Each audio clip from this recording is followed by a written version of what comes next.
Yo. What's going on, guys? The YouTube channel, innit? Man's done it. Wait, hold on. I'm looking at myself. Wow. Nah, this video quality is mad. Even got all the waves. Yo. I promise you, I don't look anything like this in real life. This video is making me look good. I think it's the 4K thing still. Yo, so I thought, Storytime Sunday, first episode, and we're going to be talking about how I had a stalker at work. So yeah, let's get into it. I think this was the second job after uni. My manager hired 4 temps.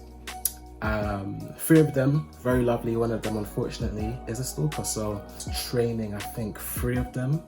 Kind of, you know, how you use the systems and whatnot and everything, yeah. So I'm training them up on the systems, and I remember, you know, we're just talking, you know how you want to like catch up just to find out more about the person. So we're just talking about universities and all these different things and whatnot. So, you know, then the topic of food came. Then she was telling me, so the stalker, she was telling me how she makes her rice in the microwave. And I said, why would you make your rice in the microwave when you've got a whole stove, a cooker at home, and you can actually enjoy your food a lot better? Why would you want to use a microwave? And I think she said it was because of, I think she was lazy or something. And I said, and I remember I looked at her not in disgust, but I looked at her like, is everything okay at home? So then I was like, you know what? This is naive Femi talking, by the way. So I'm very naive here. And then I was like, you know what? Nah, I need to make you food because you're not actually enjoying it. And then she said, that was when I knew that there was something wrong with her. She said that she wouldn't mind, and if I came to her house, she wouldn't wear anything. And I remember thinking in my head, why would you say that? And I said to her, put some clothes on. Like, do you know what I mean? Put some clothes on. Like, why would you not wear clothes? And she said, I don't wear clothes in my house. And I said, well, I'm not coming. That's what I said. Cool. So let's say that it's the next day now, because I don't remember the timeline too tough, but let's say it's the next day now, right? And I've gone out with the guys, you know, we've gone to get maybe Tesco, or we've gone M&S, we've come back, we're sitting down, we're just talking about the footy. Now, she's now looked at us, come on our table and said, oh, can I sit down? And I'm like, yeah, why not? Do you know what I mean? You can't really say no in the workplace. And everybody on that table was quiet because I already spoke to the guys and I said what's going on. So they were kind of just keeping quiet. And this was where I knew officially there is something really wrong here. So she was like, oh, I got chocolate. And I was like, oh, cool. Then she says, I like chocolate a lot. Then she starts eating it, but she doesn't eat it normally. You know how somebody would chocolate, right? They would just eat it. She was doing too much with the chocolate. And then I remember my supervisor, yeah, he was literally choking on his food because he couldn't believe what he was witnessing. But he was like, oh my God, is this woman really eating chocolate like this? That's how she was looking at me, and I was like, brother, she was literally eating that chocolate so seductively. And I was really turned off because even me, I was trying to focus on eating my Doritos at the time. And then what had happened was my colleagues, I'd say after like every 15 to 30 seconds, they were all making excuses to go back to their computer just to kind of escape this person. And then I had to kind of leave after like 5-10 minutes, not immediately, but I did it after like 5-10 minutes because you have to be strategic. You can't just leave when everybody's going, you know what I mean? You have to kind of be smart because, you know, they will start saying, oh, this person, they don't like me, blah, blah, blah. And I'm like, I don't have time for that, cool. Then later on, I think it was the next day, and I had sent something personal from my email to my supervisor, because what my supervisor does is, if you send anything from your personal or even from your work email to his work email, he will personalize that email and send it off like he wrote the email himself. But this time he didn't do that, and I can't remember what the situation was. And I remember when he now forwarded that email over to the rest of our team, she had my email and she said, oh, your email. And then she found my Twitter and she was like literally reading my tweets. I said, why are you doing this? Like, I don't get it. In my head, I was like, oh my God. I don't say anything incriminating on my Twitter, but I was like, this woman is really trying to access my life. And at some point I had to private it, which I did. And I don't speak about work anyway on Twitter. You have to be very coy with these things, do you know what I mean? Because people are watching. Then cool, now a couple of days go by. I'm about to go have my lunch and sit down. Then the ladies who had joined with her, they were sitting completely separate to her. And they were like, oh, Femi, come sit on our table. And I was thinking, okay, cool. So as soon as I sat down, they were like, yo, you see this woman, yeah? She's making our lives hell. She was saying how she was pouring, I think, drink on the chair next to her so that they can move seats, so that basically I have more of her to me than to the rest of them. And I was like, wait, hold on. Is she all right? Why is she doing this? I don't get it.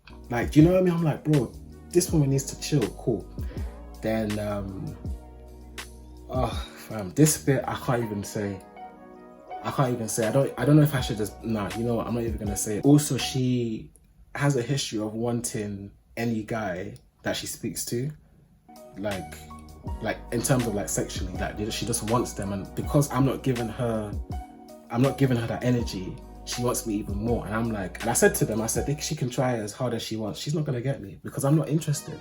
Does she not get it? I'm thinking about this again. I'm like, wow, this woman was a real headache.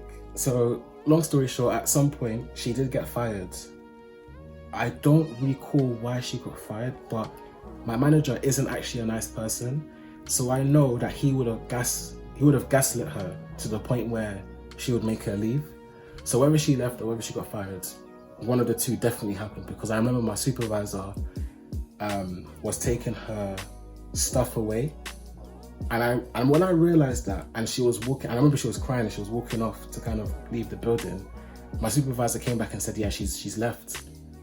Oh my gosh, my face had so much relief, because I said, this woman is out of my life once and for all, thank God. I was so tired of literally seeing that woman's face, having to talk to her, whatnot, because there were even times where, you know, I'm literally avoiding this woman as much as I can. Like, I'm trying not to talk to her, I'm trying to talk to other people. Even there was a time when my supervisor or my manager went to have like a meeting for like an hour and a half, and the person that they put in charge, I was speaking with them for like 45 minutes, like we're just laughing, Then I remember when we came back to sit down at our usual seats, she came to me and she said, oh, so the stalker, she came to me and she said, oh, why don't you speak to me the way you speak to Sarah? Sorry, her real name's not Sarah, the person who I was speaking to, but I'm just saying Sarah. She was saying, why don't you speak to me the way you speak to Sarah? And I said, we don't have anything to talk about. Do you know what I mean? And I personally just was not interested in talking to this woman. You'd think because she's left, I'm at peace, right? No. No. So she messaged me on LinkedIn. She was telling me the whole story from her side. And, you know, I kept it professional. But at the end of the day, I told her, please don't contact me again. I wish you all the best. And I blocked her. And you know what's so funny? She is the only person that I've blocked on LinkedIn. I have not blocked anybody else, and she is still blocked. Because I was like, now that you're out of my workspace, I don't need to see your face ever again. I don't need to talk to you. And I don't need to keep up this facade that, you know, at the workplace, you know, you probably put on this face where you're trying to be with this like nice person to kind of make sure you feel the boots of, you know, your superiors and whatnot. As soon as you've gone out of the business, you're not any part of it. I said, I don't need to maintain this anymore. I just ended that. And yeah, then you know what's so crazy? She was then telling me how, well, not after that, some point during, you know, her stalkerish time at the company, she was telling me that I'm gonna find out where you live. And I said, you find out where I live, you're gonna be met with a bat behind that door. It might be me or it might be my mum, but just gonna let you know. Because I was like, it's getting too far now. You wanna come find out where I live? So what's the kind of takeaway from the story? So I want people to treat the way women get stalked, I want them to treat it the same way as men, because we can't choose what side of the coin we want to support when it comes to men. When things like this are happening to them, when they don't know what to do because, you know, everybody else is laughing at them or people aren't taking it seriously at work, you know, you need to support the men, do you know what I mean? So I think that's really important. So what's the main takeaway of this story? So I think it's very important that if you as a man, you're being stalked, please make sure that you let your colleagues, or you let at least your supervisor or your manager know, like just to kind of have an eye on you in terms of your colleagues, because it's very, very difficult to kind of manage how you work in the workplace when you've got someone who is that pestering towards you. Do you know what I mean? As a lady, it's a bit different. Do you know what I mean? You have more of a, you have a bigger kind of leeway. That's just how it is. You have a bigger leeway to kind of report these things, because they take these things really, really seriously. Do you know what I mean? But even as a man, if you have to, don't allow your pride to be swallowed. Please speak to somebody. I spoke to my colleagues about it, so they knew from the jump, because I just wanted to make sure that I wasn't crazy. Pretty much, I would say 75%, no, that's a lie. Everybody in my team knew. And my team at the time was very, very supportive. So the main takeaway from this is that for the men listening to this, so I'm speaking to men here, if you're being stalked, please speak up. Don't think you are less of a man because you're not speaking about it. It's very, very important that you speak about this. Do you know what I mean? Like, I know that we as men, we're banter, you know, we love to banter, we love to laugh, we love to joke, but there is something really important about making sure that these things get addressed. It doesn't matter what the world says, it doesn't matter what your friends say, it doesn't matter. It does not make you less of a man if you need to report it. If you need to report it to HR, you need to report it to your supervisor. But one thing I would say is, if you're going to report it, make sure you've done whatever is necessary to make it clear that you and this colleague, you're only colleagues and you're nothing more. And if you've made that very clear to your colleague and your colleague is not understanding, then I'd say report it. My department and a few people from different departments knew about this person. So even if she wanted to say, oh, but you know, Femi, he doesn't, you know, he doesn't, I don't know, he doesn't treat me like an employee, then there's people to back me to say, well, you've been saying these remarks about him, insinuating, blah, blah, blah. But yeah, man, that's the video, innit? But yeah, that's it for, well, basically so guys, that's the story. You know, I had a woman who was stalking me at work. This woman was honestly the bane of my existence, man. So yeah, guys, that's been the story. But anyway, guys, that's the video. Let me know what you think. This is, by the way, 100% real story. I've got people that can back it up. I even got one of my colleagues. I can literally call them and be like, yo, do you remember when this happened? So he can back me up in this story. But yeah, next week, look out for the next story. I'm going to be talking about, oh, actually, I'm going to keep that a secret.